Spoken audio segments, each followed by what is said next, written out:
Why should mental health clinicians run for office?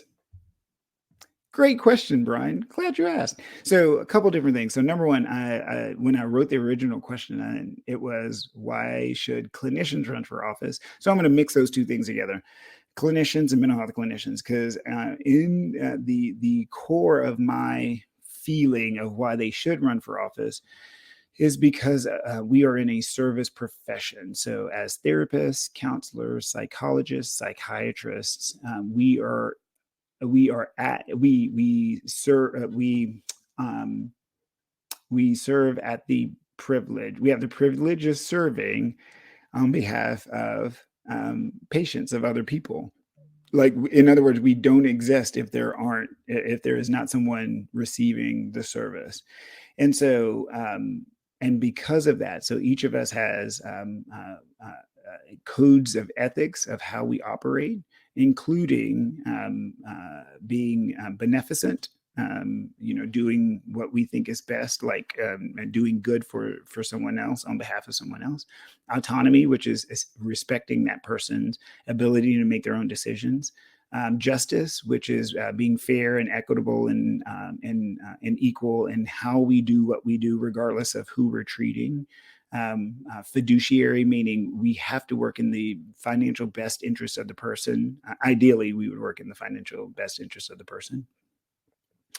And so all of those things, all of those ethical ideas mean that clinicians make very good people supporters. And in running for office, office is a public good. It is an opportunity for someone to try their best to support the greatest number of people in a society as best as they can. And so I think all clinicians are uniquely suited for that, especially mental health clinicians, because we have that added ability to understand human behavior and to understand dynamics, which is the relation between one person and another person, or one group and a person, or two groups. And knowing dynamics and understanding psychology and how the mind works and how human behavior shapes what we think, and what we think shapes how we feel, and what we feel shapes what we do, and that sort of that triangle. So all of those things mean that mental health clinicians are uniquely qualified to be able to help manage public responsibilities. And so I decided to run for office. Yay! So I'm in the last leg of running for a local school board, and it's been very interesting. We'll have to do a whole other podcast after the election results, which are in 2 days. So we'll see how things go.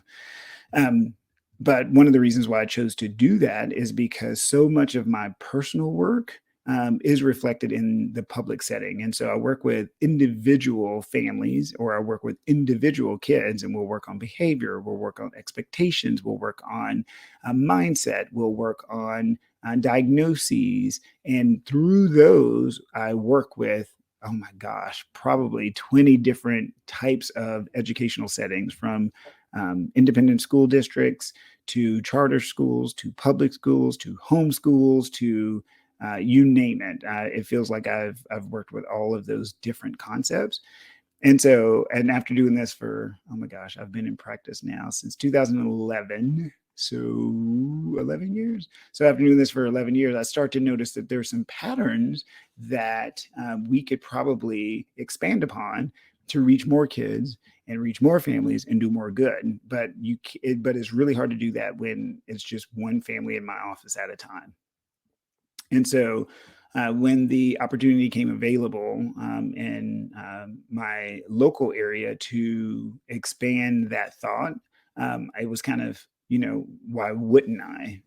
Especially since we're in a pandemic, and there's so much stress and burnout and disparity, health inequities, the whole 9 yards. I was like, I think I have to do something, because, I do it every day in my office, and I feel good, and I get to go home and I dance around and go, yay, I helped somebody. Now it's time to try to scale that.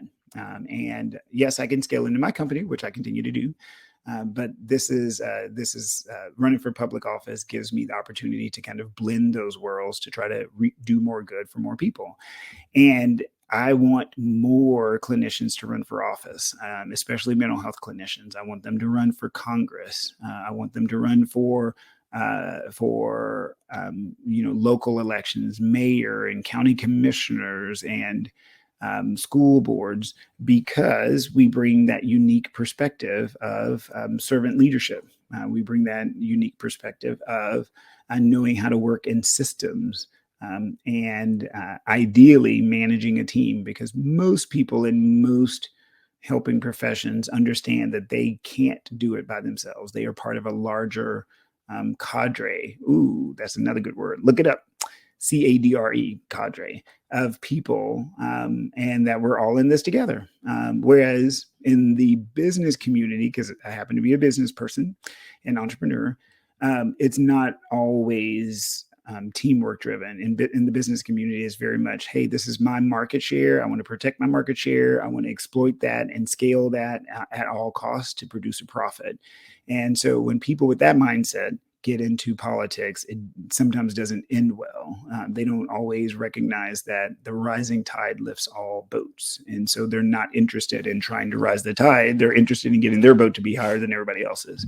And so I'm not saying the business is bad, because like I said, I like business. I think it's, and the way that we structure it, yeah, I think it serves a good if done correctly. But there's a unique set of skills that a clinician has that nobody else has. And so I think that had we had clinicians in the highest places in the government when the pandemic started, I think it would be different. And I'm not talking about just CDC and all those folks. I'm talking about literal people making laws and literal people enforcing them, right? So yeah, and then the difference between the kind of medical model and the therapist counseling model and then the nursing model. So each of those fields have very unique perspectives, and they're all valued and appreciated, and they also need to be um, highlighted in the public sector world, because yeah, they're just very different, but yet they work very collaboratively together. Like the best example is like in a hospital. So in a hospital, you have doctors and nurses and case managers and talk therapists, and all four of those folks work together to be able to get the person in, stable, set, hopefully healing, and then out the door to additional services. And so if we can do that in a hospital, why can't we scale that as a society, right? And that's I know, super Pollyanna. I always get myself in trouble because I'm like, oh, this is a great idea. Why don't we just, do that? And then, the world smacks me back down and goes, no, I'm kidding. It can be very daunting, but I'm going to continue to hope and dream. And if you are a clinician and you're listening to this particular video or podcast or audio file, I hope you give serious consideration to running for office. You can always reach me at my personal website on www.drbriandixon.com. So drbriandixon.com. Because I would love to work with you and hear from you, because it's a good thing. So yes, we will have to give an update about the local election soon. If I win, hooray! I'm just going to do my best to implement mental health ideas into every facet of the educational curriculum to complement all the basic stuff we need to do, like reading, writing, and arithmetic. If I don't win, I will continue to work with kids and do my best to reintegrate mental health into our modern lifestyle in every way possible, including with merchandise, which you can apparently get on simplysite.com. Yay, go buy a t-shirt. And so, because the key is we need a consistent message. And so you're going to get that consistent message from me that mental health is important no matter where you are, whether you're in the classroom, whether you're in the hospital, whether you're at the neighborhood association meeting, whether you're running for office or not. And so think about it, run for office. Don't please let your voice be